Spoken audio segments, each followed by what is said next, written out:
मैंने एक फिल्म भी किया है, कोई मिल गया मुझे, और फिर म्यूजिक ये जर्नी वहीं पे रुक गया कि औरत टूट सकती है, बिखर सकती है, माँ नहीं टूट सकती। बेटी आपकी कैंसर है, उसको मार दीजिए, उसको घर से भगा दीजिए, अगर हम चारों भाई के साथ आपको रहना है। अगर ये इतनी ही अच्छी होती तो इसका घर नहीं बसा हुआ होता। नहीं, बददुआएं लग गई, दिल नहीं दुखाना था माँ बाप का। आप एक सिंगल मदर हैं, जी। तो हम चाहेंगे कि आप बताएं कि आप किन किन परिस्थितियों से गुजरती हैं, रोज किन किन समस्याओं का सामना करती हैं। उसके खोने के बाद मुझे पूरा मिथिला का प्यार मिला। कभी आपको मौका मिले अपने जीवन को रीस्टार्ट करने का और पहले के जीवन को फिर से स्थापित करने का, तो क्या करेंगे आप? गलिए पिया कोन देसियो, प्राण हमर ले लिए, धरब जोगिन के बेसियो, धरब जोगिन के बेसियो, किया सगर छोड़ लिए। आप इतनी सारी समस्याओं के बीच चौतरफा घिरी हुई हैं, बावजूद आपके मुखमंडल पर हमेशा सदैव मुस्कान रहता है। इसके पीछे क्या राज है? एक दूसरे का जो टांग खींचते हैं ना, और इसमें मेरे कुछ सो कॉल अपनों के का ही हाथ रहता है। देखिए, आज हमें फर्क पड़ता है, इसलिए हमें ट्रोल किया जाता है। सामने से रामबाबू भैया का फोन आता है कि बात बिल्कुल, कुछ बिल्कुल। है, इन दोनों धंधा करती है। बनाया है ना उन्होंने मुझे। कुंज बिहारी सर हैं, माधव भाई हैं, रामबाबू भैया हैं, और भी बहुत सारे सिंगर, सुरेश पंकज सर हैं, डॉली के साथ और रुपेश भाई के साथ। आई थिंक पूरा मिथिला में सिर्फ उनका गाना बजता था। जब मंच पे जाने का टाइम होता था तो मेरा हार्ट बीट बहुत ज्यादा तेज हो जाता था।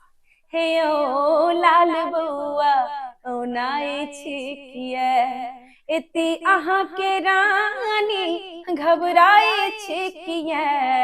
मैथिली में कहावत छे, बारी के पटुआ तीत और कुजरनी के पटुआ मीठ। हर दुकान में सोना थोड़ी ना मिलता है। बिल्कुल। सुनार के यहाँ जाना पड़ेगा। जे है ने किशोरी मोरी, तेहने किशोर है, विधिना लगाओ जोरी, विधिना लगाओ जोरी, कहना बेजोर है, बरदुर काशी नगरिया यो बाबा, मिथिला में अभियो, पूरा करो मनोरथ जननी, अचरी देव तोहे लाल है। एकदम शेरनी की तरह दहाड़ती है। साक्षात महादेव मेरे साथ थे। आपका चैनल इतना अच्छा काम कर रहा है कि वो हमें बहुत ही करीब से जानते हैं। नमस्कार दोस्तों, मैं बिरजू कुमार, स्वागत है आपका स्टोरी ऑफ रियल हीरोज में। दोस्तों, आज के पॉडकास्ट में हमारे विशेष अतिथि हैं मिथिला की लोकप्रिय गायिका, अभिनेत्री और स्ट्रॉन्ग कैरेक्टर आदरणीय रचना झा जी। तो आइए इनसे संवाद के माध्यम से इनके जीवन काल और अनुभव को नजदीक से देखने और समझने का प्रयास करते हैं। नमस्कार रचना जी, आपका बहुत नमस्कार। नमस्कार, बहुत बहुत धन्यवाद। और आपके चैनल के माध्यम से जितने भी हमारे श्रोता हैं उन सबको प्रणाम, नमस्कार। रचना जी, हम चाहेंगे कि आपके जीवन में जब से गायकी का आगाज हुआ तब से लेकर के अब तक की जो आपकी जर्नी रही है, आप हमारे माध्यम से अपने चाहने वालों के साथ साझा करें। मैं बहुत जब छोटी थी, 8-10 साल की, जब तो पापा जॉब में थे कोलकाता में, हम लोग वहीं रहते थे, और बचपन से ही मेरा बहुत ज्यादा लगाव था संगीत के प्रति। माँ को पापा दोनों को ही बहुत पसंद था। उन लोगों ने सोचा कि चलो इसको पसंद है तो शास्त्रीय संगीत के लिए उन्होंने मेरा एडमिशन करवाया। और मेरे पहले गुरु, जो फर्स्ट गुरु थे संगीत के, कृष्णानंद झा जी, तो मैंने उनके साथ कुछ दिन क्लास किया उनके पास। उसके बाद पापा जूट मिल में थे तो वो बंद हो गई। फिर हम लोग वापस गांव शिफ्ट हो गए। जब गांव शिफ्ट हो गए तो फिर वो जर्नी वहां पे ब्रेक हो गया। फिर म्यूजिक, ये वो सारी चीजें खत्म हो चुकी थी। और एक टाइम ऐसा आया कि मैं मामा गांव में झूला जो उत्सव मनाया जाता है सावन में, तो वहां सारे लोगों ने मामा लोग बोले कि तुम भी परफॉर्म करो, तो उन लोगों को बहुत अच्छा लगा। फिर उस टाइम के जो मैथिली में सिंगल पर्सन अगर थे स्टार, तो वो राम बाबू झा, भगवान बाबू झा। फिर मेरी एक जर्नी वहां से, जो ब्रेक था, ऑलरेडी ब्रेक हो चुका था, फिर से वो जर्नी स्टार्ट हुआ।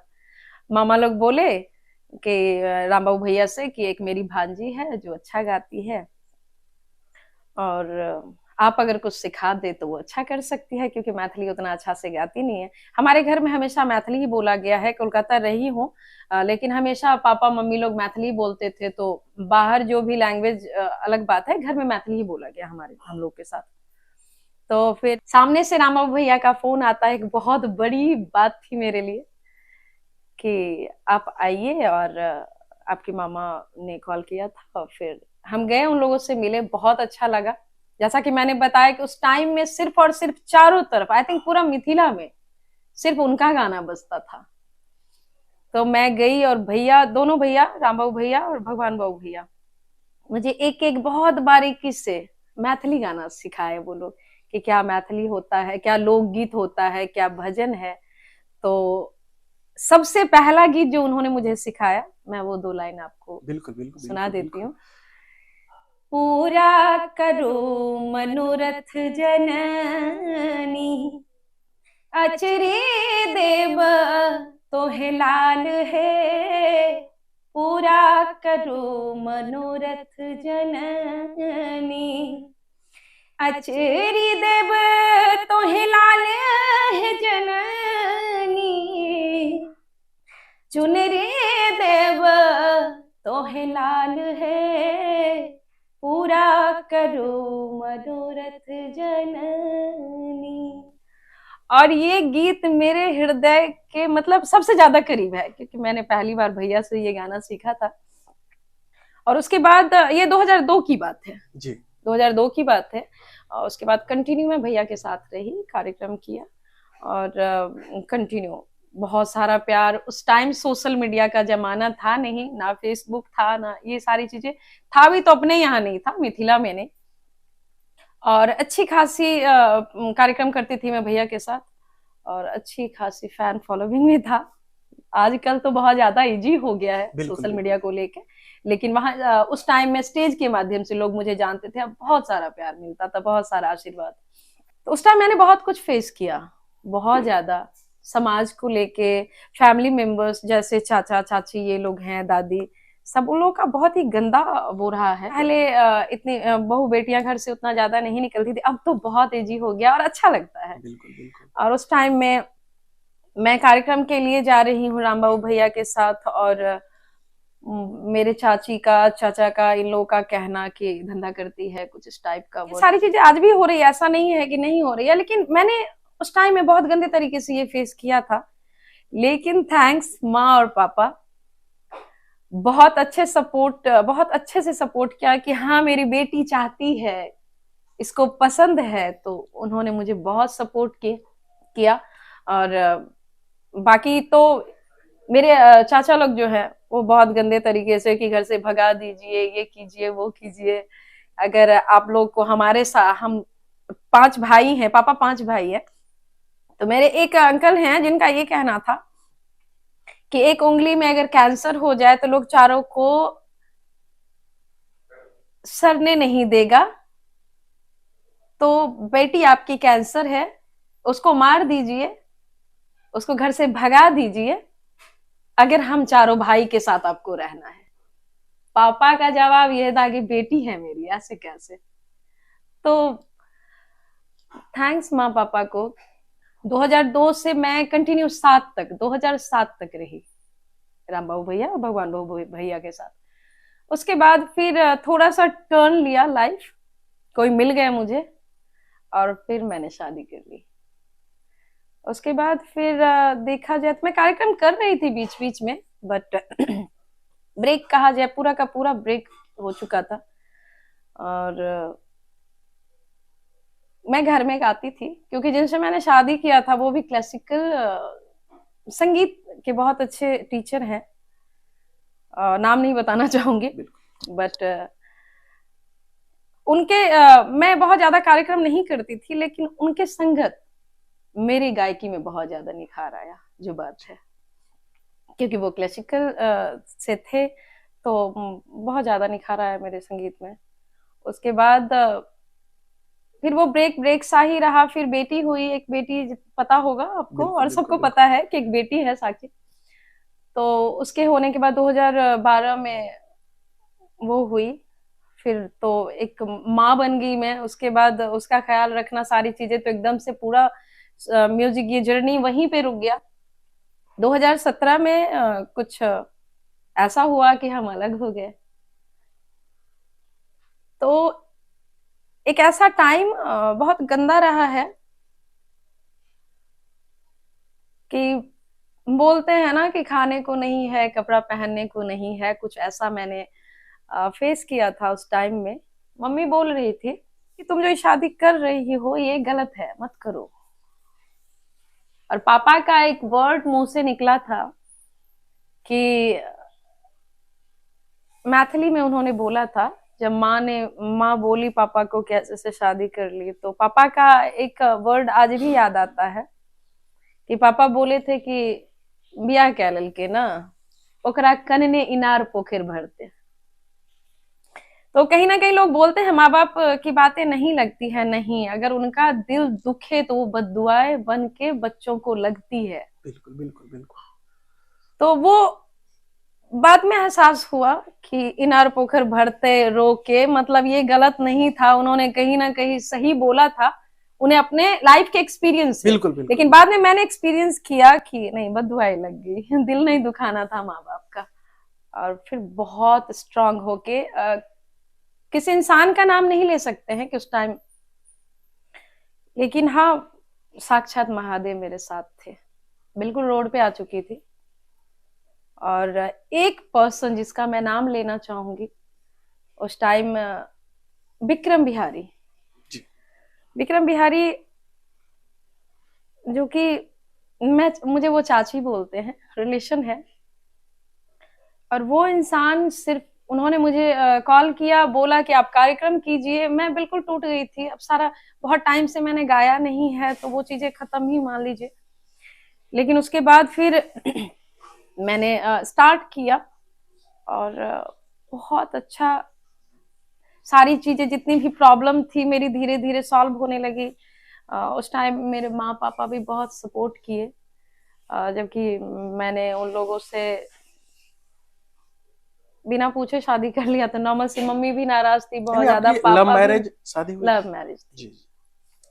तो वो लोग नाराज थे, लेकिन एक होता है ना कि आप कितना भी दिल दुखाओ, एक माँ बाप ही ऐसा होता है कि हर हाल में वो आपको माफ कर ही देते हैं। बिल्कुल बिल्कुल। माँ बाप का जगह कोई नहीं ले सकता, बच्चे कितना भी गलती करे, लेकिन उनका जितना बड़ा दिल होता है उतना बड़ा दिल किसी का नहीं हो सकता। तो उस टाइम में मैं बहुत ज्यादा बिखर गई थी एक बार, लेकिन बहुत अच्छे से संभाला उन लोगों ने, मेरे भाइयों ने, सबका बहुत अच्छा सपोर्ट रहा। मेरी बेटी फिर माँ के पास चली गई और मैंने एक अलग से ये जर्नी स्टार्ट किया, बहुत अच्छा रहा। और स्टार्ट करने के बाद मुझे बहुत ज्यादा प्रॉब्लम हो रहा था कि कैसे लोगों को फेस करूं, कैसे पब्लिक को, क्योंकि वो भीड़, बहुत टाइम हो गया था, बहुत टफ था मेरे लिए।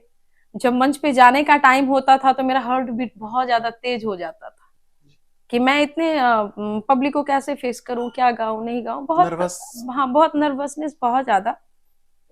लेकिन हाँ, एक चीज इन सारी चीजों में है कि मैंने हर एक सेकंड फील किया कि एक अलग सा पावर मेरे साथ है, महादेव। तो दोस्तों, इन्होंने अपनी जीवन कथा रखी और पहली बार इस तरह से इन्होंने आपके साथ, हमारे साथ, हाँ बिल्कुल। पर्सनल लाइफ शेयर करी है। अब चलिए संवाद की प्रक्रिया को आगे बढ़ाते हैं, लेकिन आगे बढ़ने से पहले हम चाहेंगे इनके मुखमंडल से एक भगवती गीत हो जाए। जगदम्ब वही अवलंब हमर, जगदम्ब वही अवलंब हमर, हे माय यहाँ बिनु आस ककर, जगदम्ब वही अवलंब हमर, हे माय यहाँ दुख नहीं सुनबै, हे माय यहाँ दुख नहीं सुनबै, ता जाई कहू ककरा कहबै, देखू हम परलौं बीच भंवर, देखो हम पर लो बीच भंवर, हे माई यहाँ बिनु आस ककर, जगदम्ब अहीं अवलंब हमर। धन्यवाद। आपने मिथिला इंडस्ट्री में लगभग 2 दशक समय दिया है। जी। इस समय से आपने क्या अनुभव प्राप्त किए, क्या खोया क्या पाया?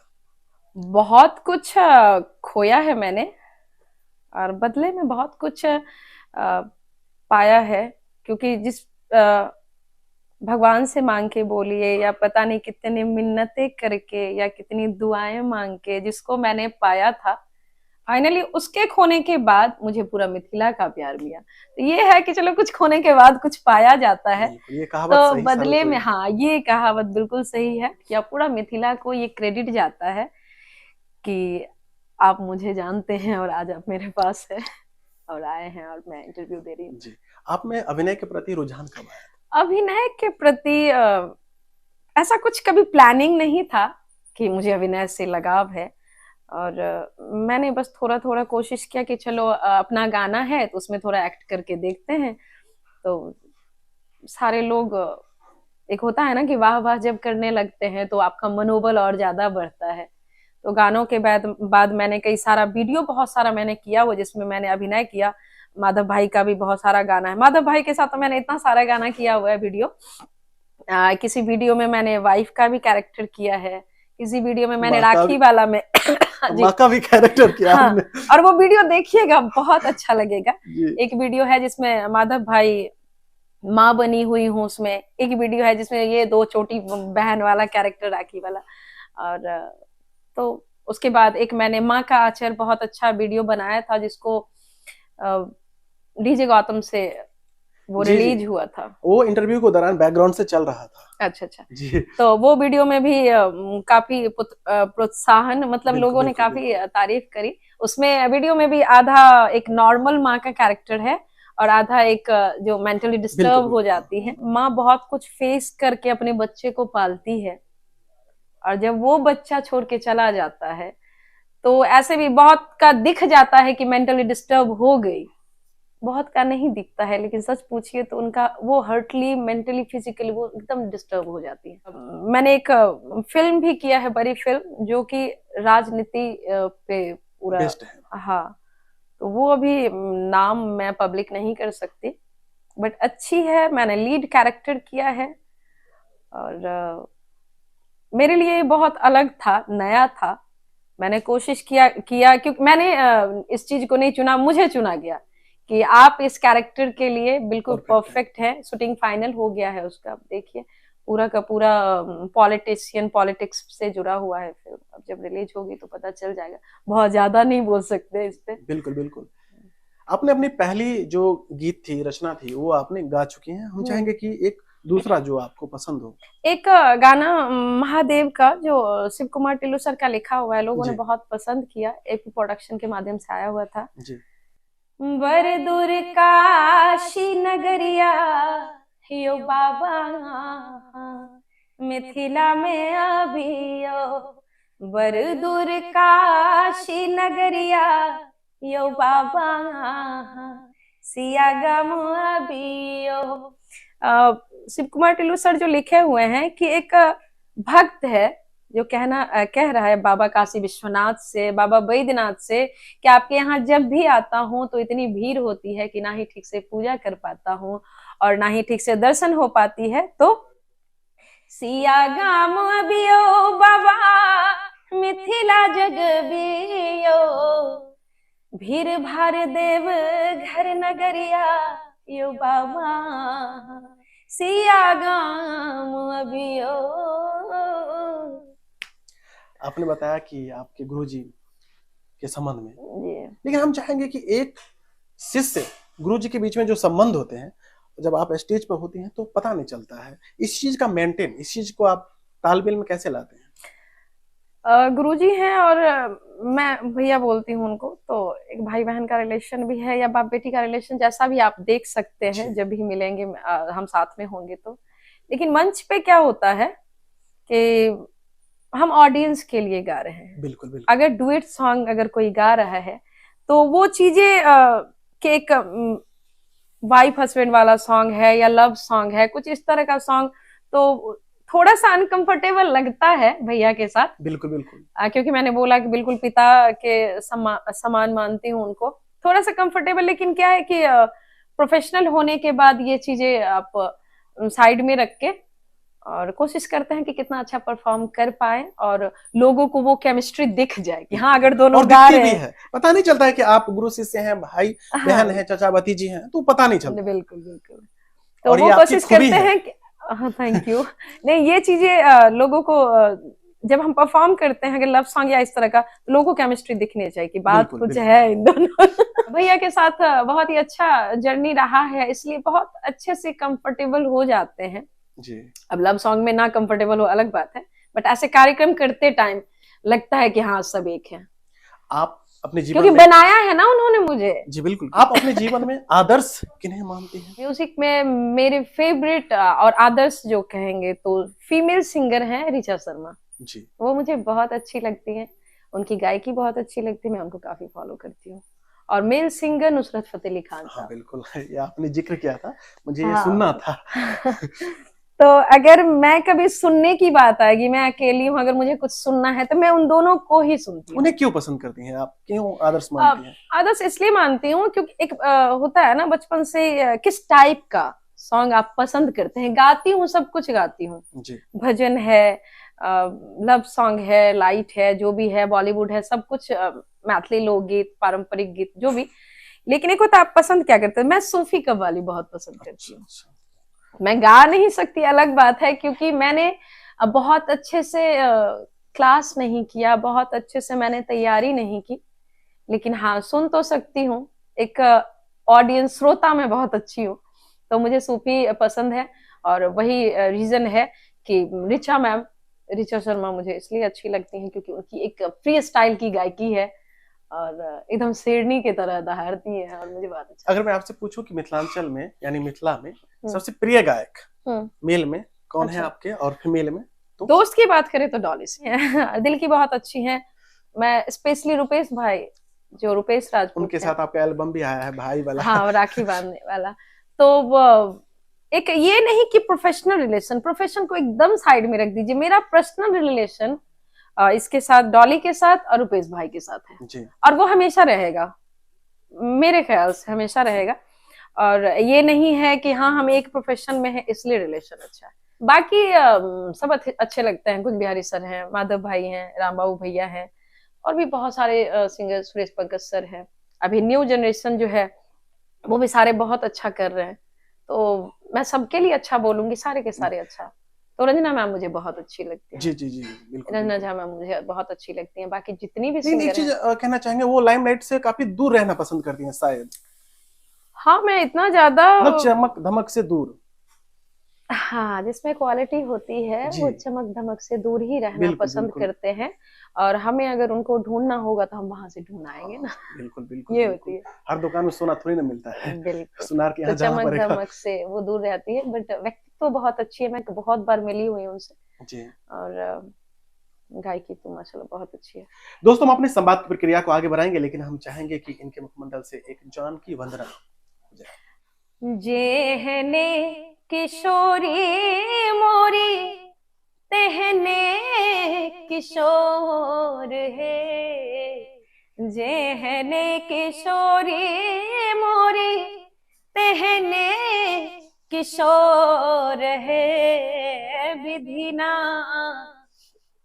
लगाओ जोरी, विधिना लगाओ जोरी, कहना बेजोर है, विधिना लगाओ जोरी।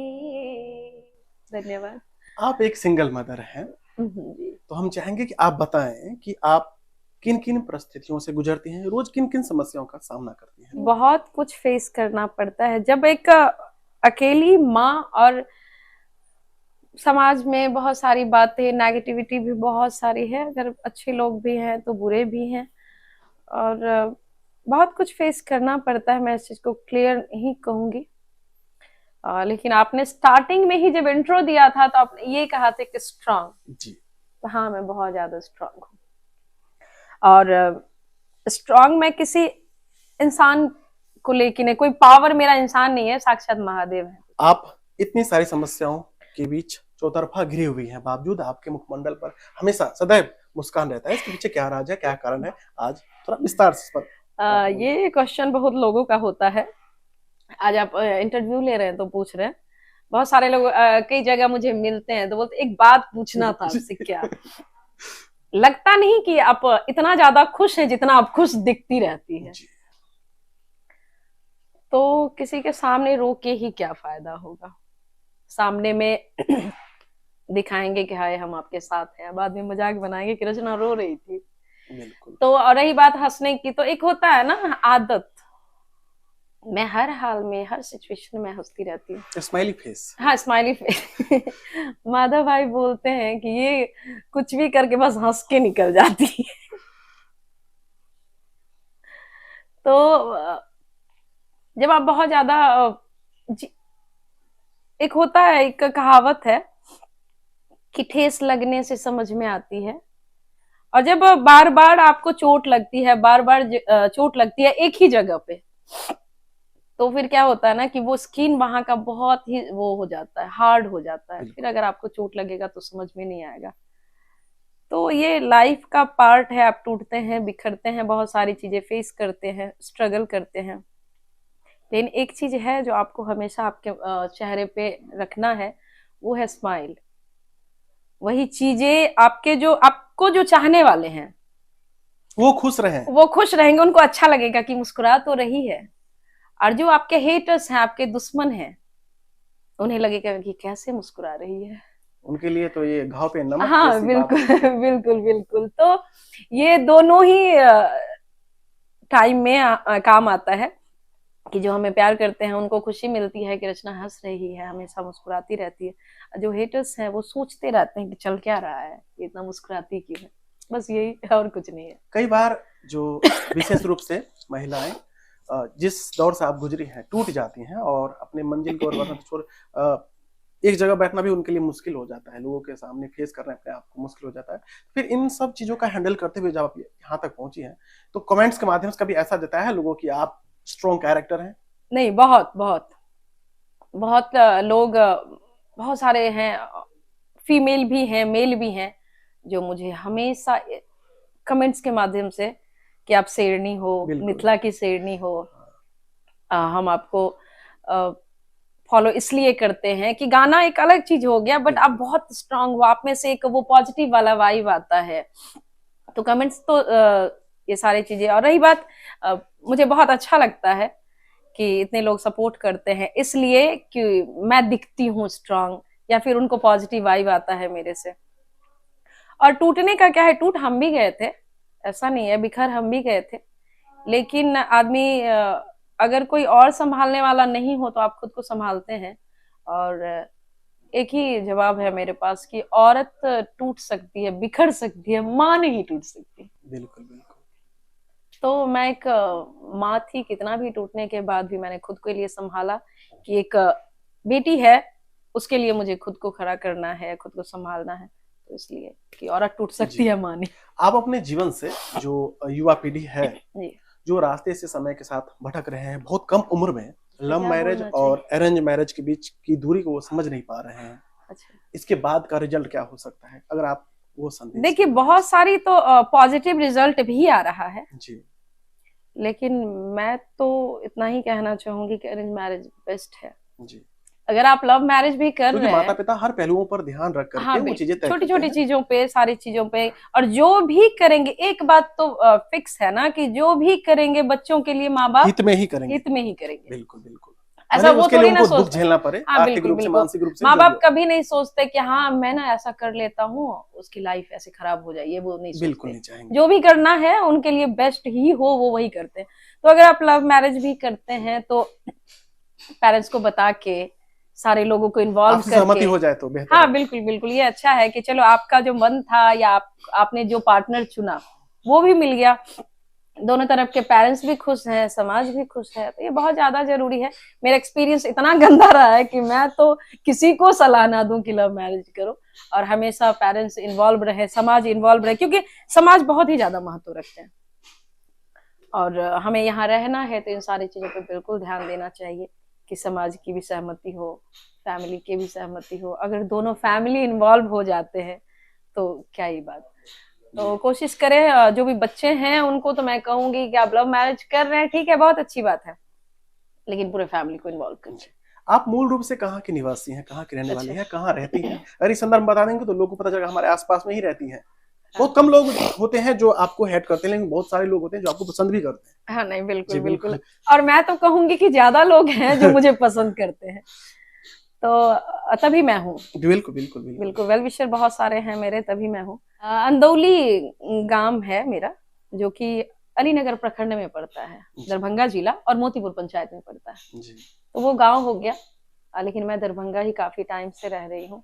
आपका एक गाना है लाल भौजी, जिसमें केमिस्ट्री आपकी बराबर मैच करती है, वीडियो के माध्यम से भी और ऑडियो के माध्यम से भी टोन बराबर मैच करता है। अगर आप अच्छा, ये गाना किन्हीं और का गाया हुआ है, लेकिन मंच पे मैं परफॉर्म करती हूँ, और आपने आप जिस वीडियो की बात कर रहे हैं ना, वो मैं और राम बाबू भैया का एक वीडियो आपने देखा होगा, तो अच्छी सॉन्ग है। हे ये लाल भौजी लजाए छे किया, एक देवर अपने भाभी से बोल रहे हैं, हे ये लाल भौजी लजाए छे किया, इता अहाँ का भैया घबराए छे किया। तो भाभी बोलती हैं, हे यो लाल बउआ नाई छे किया, हे यो लाल बउआ नाई छे किया, इति अहाँ के रानी घबराए छे किया, हे यो लाल बउआ नाई छे किया। मैं करती हूँ परफॉर्म रामबाबू भैया के साथ भी, माधव भाई के साथ।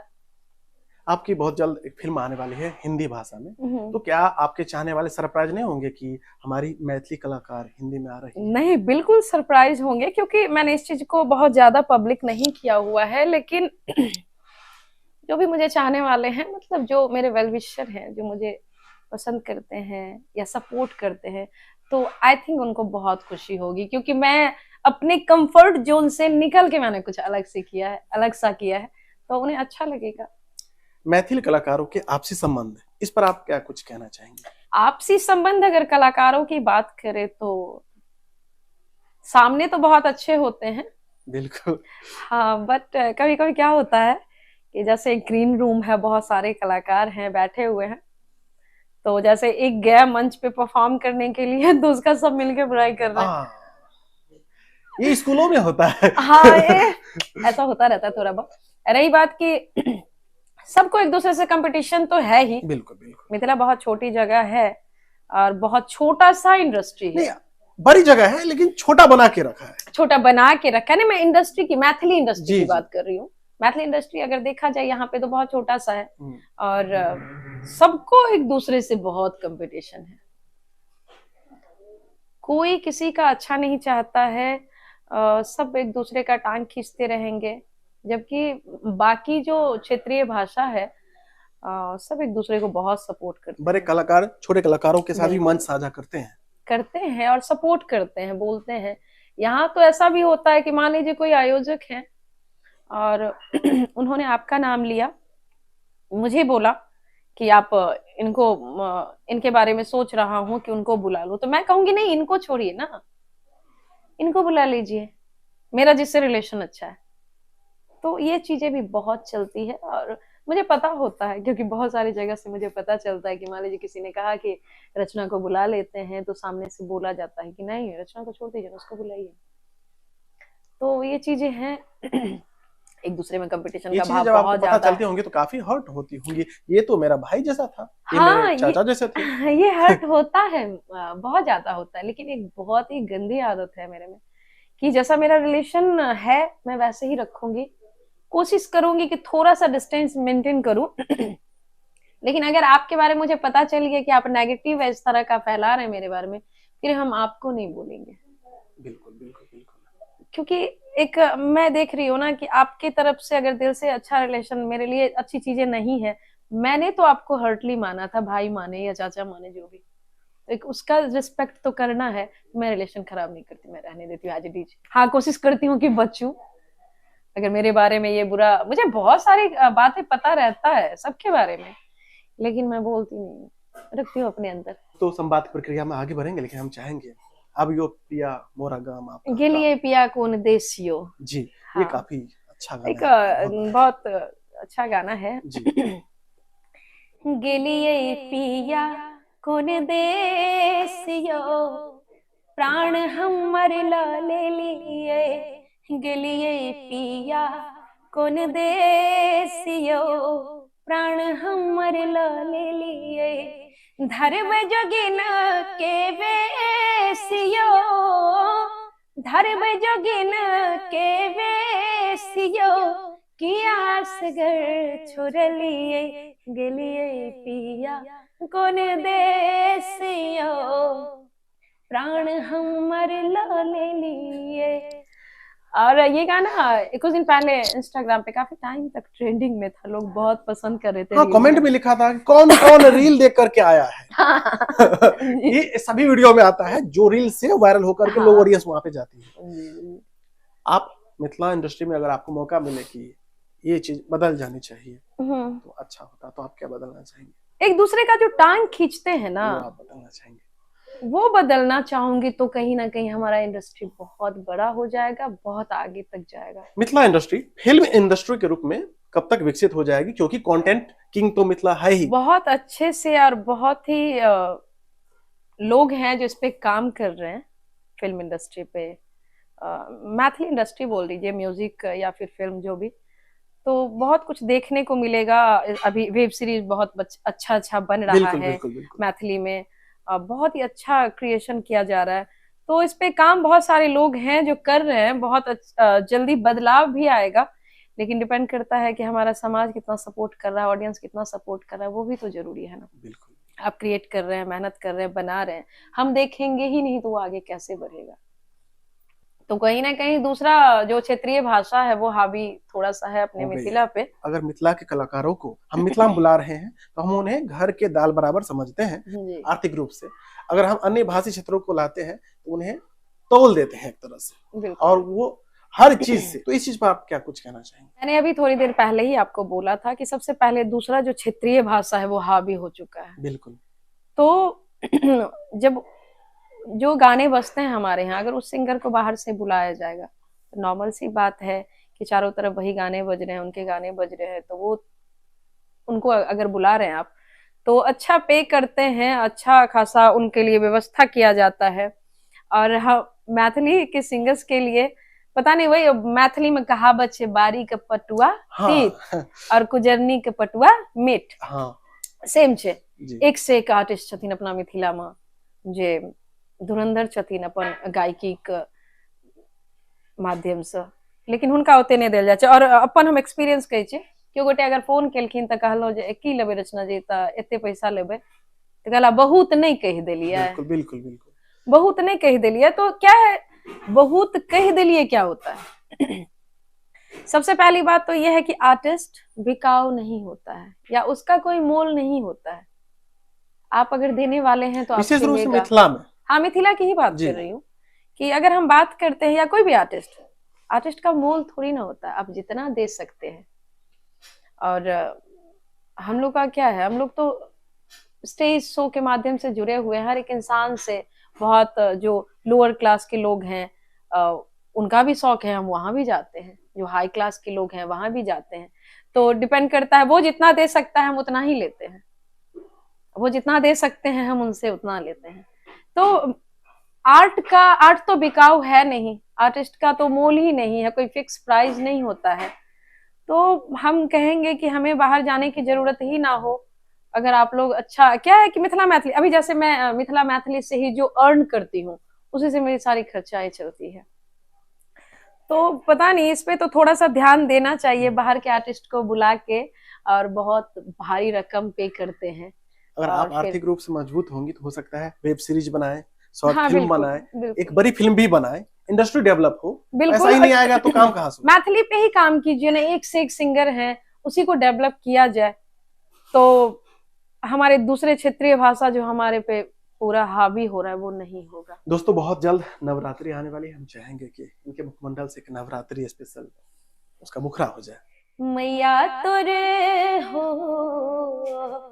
मैया तोरे छोटी मंदिरिया निहोर गोर लागू कोना है माँ, कोना गोर लागो माँ, कोना गोर लागो, कोना गोर लागो माँ, कोना गोर लागो।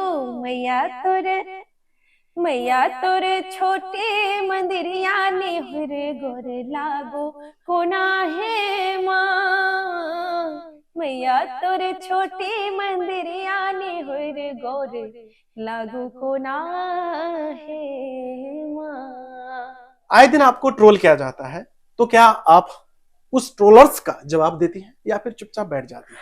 नहीं, जवाब देती हूँ, क्योंकि कभी कभी जवाब देना बहुत ज्यादा जरूरी हो जाता है। और रही बात कि ट्रोल की बात अगर कर रहे हैं तो कुछ ना कुछ मैटर, कुछ ना कुछ टॉपिक लेके मुझे ट्रोल किया ही जाता है सोशल मीडिया पे। और जवाब देना, बहुत सारे लोग बोलते हैं कि ध्यान मत दो ना, जवाब मत दो, तो कभी कभी जवाब देना भी जरूरी रहता है, तो मैं देती हूँ, कभी लाइव आके, कभी कुछ करके। और रही एक बात, मैं ट्रोलर के लिए स्पेशली कहना चाहूंगी, या फिर और भी लोग जो मेरे में कमी निकालते रहते हैं, कि जिसका नाम है वही बदनाम होता है। बिल्कुल बिल्कुल। और मैंने नाम बनाया है तो करिए, जितना बदनाम करना है कर सकते हैं। और इसमें मेरे कुछ सो कॉल अपनों के का ही हाथ रहे, तो ये मैं अपने घर की बात नहीं, मैं अपने म्यूजिक इंडस्ट्री की बात करूंगी। कहीं ना कहीं मेरे ट्रोलिंग में जो ट्रोल करते हैं वो लोग इन्वॉल्व होते हैं कुछ ना कुछ, और मुझे पता होता है। पहले भी, आज से 1-2 साल पहले मुझे बहुत बहुत ट्रोल किया गया था। मैं बिल्कुल मेंटली डिस्टर्ब हो गई थी, ऐसा डिस्टर्ब कि मुझे हर एक सेकंड फील होता था कि मुझे कुछ हो जाएगा। कुछ इतनी गंदी हालात चल रही थी सोशल मीडिया पे, बहुत गंदे तरीके से मेरे बारे में उल्टा पुल्टा लिखना, कि इस तरह का वीडियो है, न्यूड वीडियो है, ये वो। बट मैं हमेशा बोलती थी कि है तो बोलो नहीं, डायरेक्ट प्रूफ दो। बट कुछ भी था नहीं, होता तो मिलता। तो फाइनली उन लोगों ने सोशल मीडिया के माध्यम से ही मुझसे माफी मांगा था, वो बातें वहां खत्म हो गई। अभी भी कुछ ना कुछ चलता रहता है मेरे ड्रेस को लेके, मेरे कुछ भी कभी झूठ कभी सच, जो भी बोलते रहते। तो मेरा इतना ही कहना होता है ना कि आप प्रूफ डालो, आप बोलो मत, लिखो मत। आप अगर कुछ लिख रहे हो, तो अगर बोल रहे हो कि वीडियो है, प्रूफ है, तो प्रूफ डालो ना। मैसेंजर पे मैसेज करे, मैं आपको वीडियो भेजूंगा, तो भाई सोशल मीडिया पे डाल दो, मैं भी देखूंगी, लोग भी देखेंगे।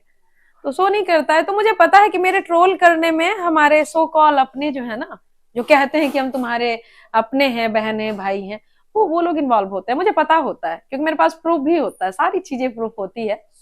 लेकिन मैंने पहले ही बताया था ना कि बोलने की आदत नहीं है। मैं देखती रहती हूँ कि तुम कितना गिर सकते हो। हद होती है ना किसी चीज का, बहुतों का तो हद ही नहीं होता, लेकिन हर चीज का हद होता है। तो देखते रहते हैं कि कितना गिरते हो, क्योंकि जब आपको सच्चाई पता हो, अब फिर भी वो इंसान आपके साथ झूठ बोल रहा हो, तो बहुत मजा आता है उस टाइम, कि मैं जानती हूं कि आप मेरा सिर्फ और सिर्फ बुरा ही चाह रहे हैं, और आप मुझे बोल रहे हैं कि मैं तुम्हारा हूँ या तुम्हारी हूँ, मैं तुम्हारी वेल विशर हूँ, तो बहुत हंसी आता है। और फिर देखती रहती कि आदमी कितना गिर सकता है। तो किस तरह का आदत रहा है मेरा। और बाकी तो मैं जैसे जी रही हूँ। और दूसरी बात ये भी है कि देखिए, ट्रोल करने का एक और कारण है कि मैं एक सिंगल औरत हूँ।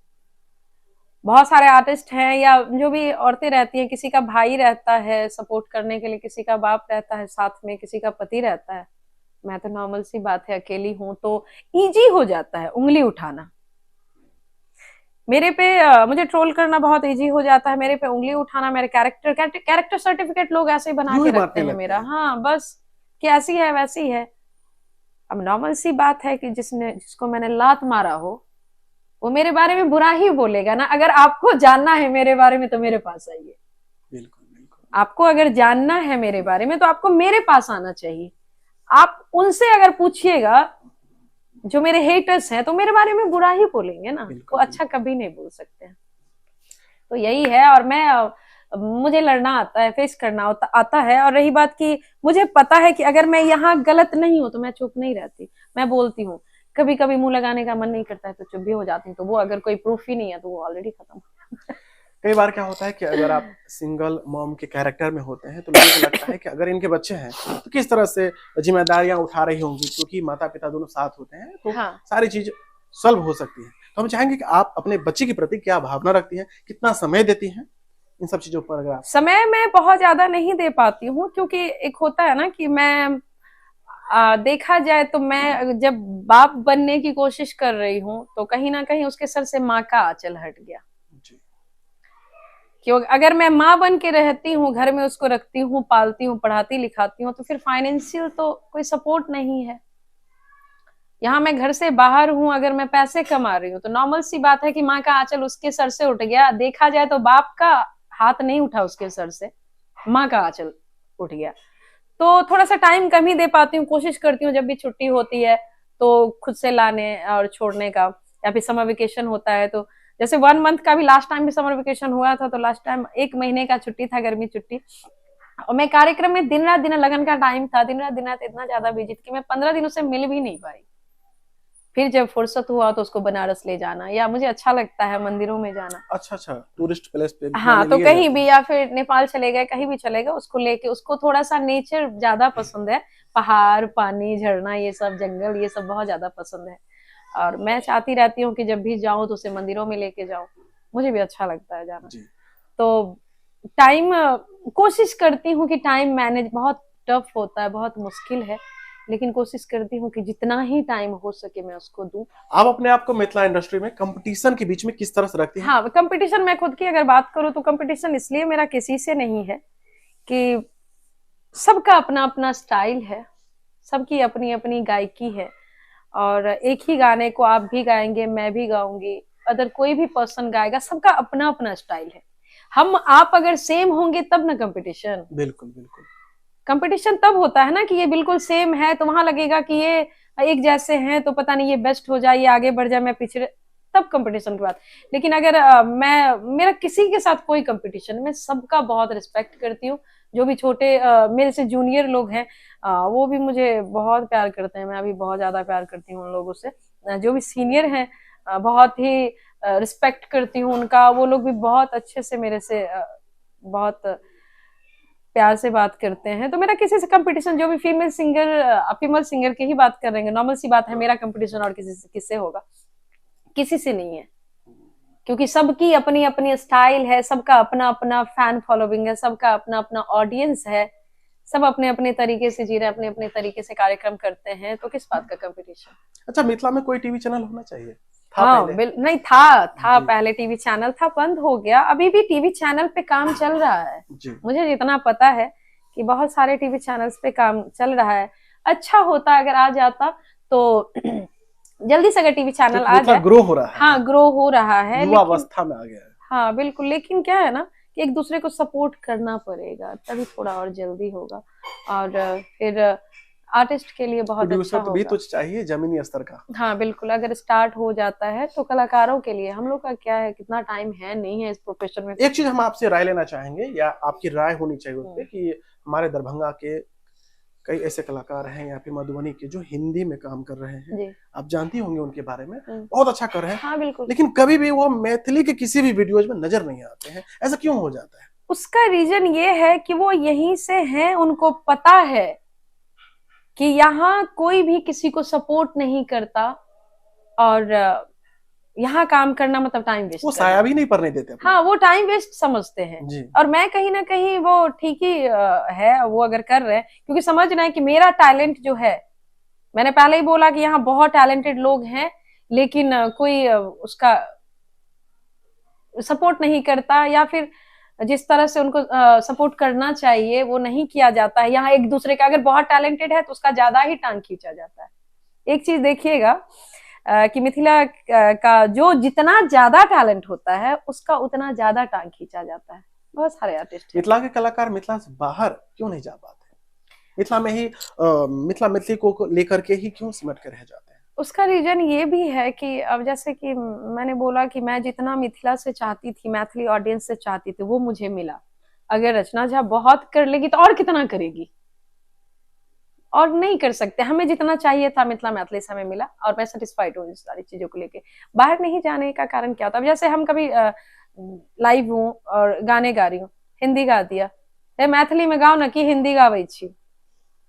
हाँ, जैसे अन्य क्षेत्रीय भाषा गा दिया, तो मैथिली में गाओ ना। अब ये क्या मतलब है? संगीत की कोई भाषा नहीं है, जी। संगीत की कोई भाषा नहीं है।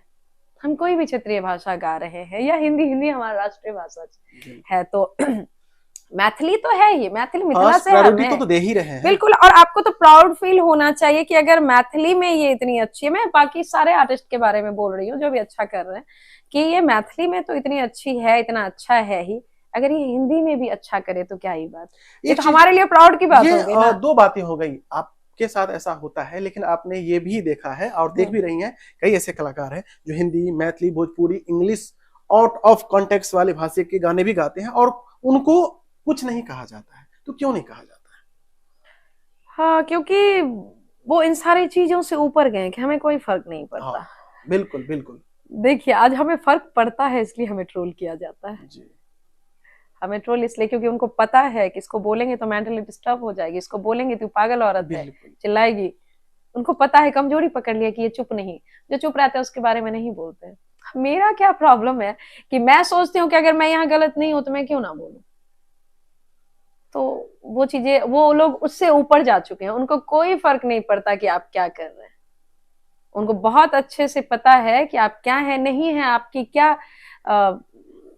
औकात है। सीधी सी बात है। हम लोग का क्या है कि अगर किसी भी अन्य भाषा में एक रील बना लिया इंस्टाग्राम पे, तो वो वहां से रील उठा के ना, लिपसिंग वाला भी। हाँ, लिपसिंग वाला, इनको देखिए। हाँ, तो ये तो प्यार है, आप प्यार जताते हैं आप। अगर मैं वीडियो बना लिया तो इनको देखिए। अब मैथिली, हाँ, अब मैथिली नहीं नहीं, अब मैथिली से मतलब नहीं छे, अब हिंदी में वीडियो बनावे छथिन।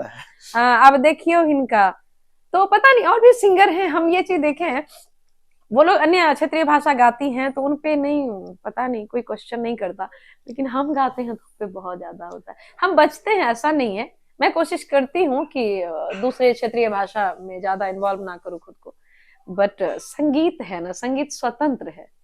तो कभी आपको मौका मिले अपने जीवन को रीस्टार्ट करने का और पहले के जीवन को फिर से स्थापित करने का, तो क्या करेंगे आप? मैं, वो जो एक 10 साल मेरा जर्नी था, 2007 से लेके 17 तक, जी, काश वो वापस आ पाता, क्योंकि वो एक गोल्डन टाइम था मेरा, जो मैंने चार दीवारी में बिताया। वो मेरा गोल्डन टाइम था। मैं उस टाइम कुछ भी अचीव कर सकती थी, मतलब अपने मेहनत से, बाकी महादेव की कृपा होती तब। लेकिन हाँ, वो 10 साल पता नहीं क्यों ऐसा फील होता है, हर एक सेकंड फील होता है कि वो मैंने उठा के अपना वो गोल्डन टाइम गटर में डाल दिया। बहुत सारे लोग मुझे बोलते रहते हैं कि औरत का चरित्र होता है और पुरुष का नहीं होता। तो मैं आपके चैनल के माध्यम से बोलना चाहूंगी कि दोनों का ही चरित्र होता है, और बदनाम कोई भी हो सकता है, पुरुष भी हो सकता है, महिलाएं भी हो सकती है। लेकिन आज तक, जब से मैं अलग हुई हूं, मैंने सारी चीजें खुद पे झेला। कहां मैंने पुरुष का इज्जत नहीं ये किया। मैं चाहती तो मैं बोल सकती थी कि चरित्रहीन मैं नहीं थी, चरित्रहीन वो था। ऐसा थोड़ी ना है कि मैं चरित्रहीन थी इसलिए गलत हो गई, या मैं अलग हूं। बहुत सारे लोग मेरे पे क्वेश्चन करते रहते हैं कि किसी ने लिखा था कि अगर ये इतनी ही अच्छी होती तो इसका घर नहीं बसा हुआ होता। तो जानने की कोशिश करें आप हमारे पास्ट को। अगर नहीं जानते हैं तो हमसे पूछिए, हम बताएंगे आपको। और मैंने कहा पुरुष का इज्जत नहीं किया, बताइए। अगर हम पुरुष का इज्जत नहीं, रिस्पेक्ट नहीं किए होते, तो जिस दिन मुझे चरित्रहीन बोला गया, मैं बोलती ना कि भाई चरित्रहीन हम नहीं, चरित्रहीन वो था, वो छोड़ के गया, मैं तो यही हूं। तो ऐसा नहीं है कि हम पुरुषों का रिस्पेक्ट नहीं, बहुत सारे लोग बोलते रहते हैं कि और ये पुरुष का रिस्पेक्ट नहीं करती। बाप भी तो मेरे पुरुष ही है ना, भाई भी, दो भाई है। मैं पुरुष का रिस्पेक्ट करती हूँ, बहुत अच्छे से करती हूँ, लेकिन वो उस लायक भी होना चाहिए ना।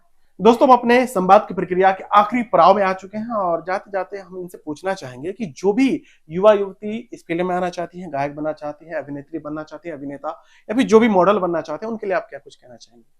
नहीं, उनके लिए तो इतना ही कहना पड़ेगा कि जो भी आ रहे हैं इस प्रोफेशन में, तो सबसे पहले बहुत अच्छे से तैयारी कीजिए।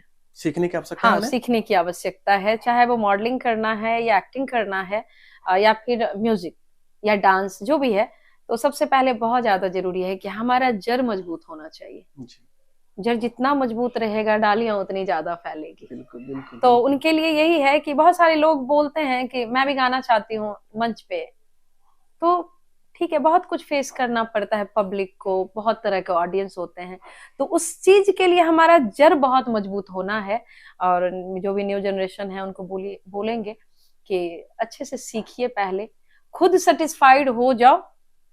जब आप खुद सेटिस्फाइड होते हैं ना, तभी आप सामने वाले को कर पाते हैं।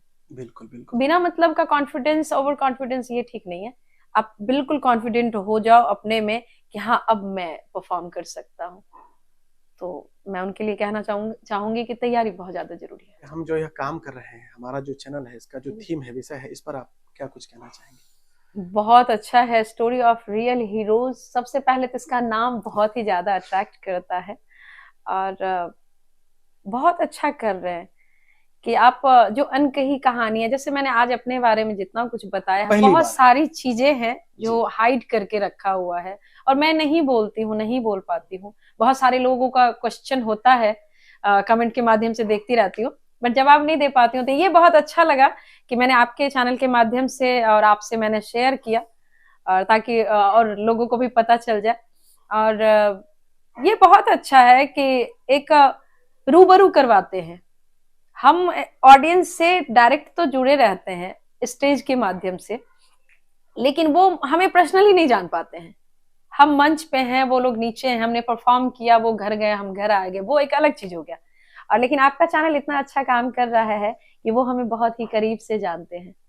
तो जो हमारे चाहने वाले हैं, जो हमारे वेल विशर हैं, उनको और ज्यादा प्रभावित करता है ये चीजें। जी।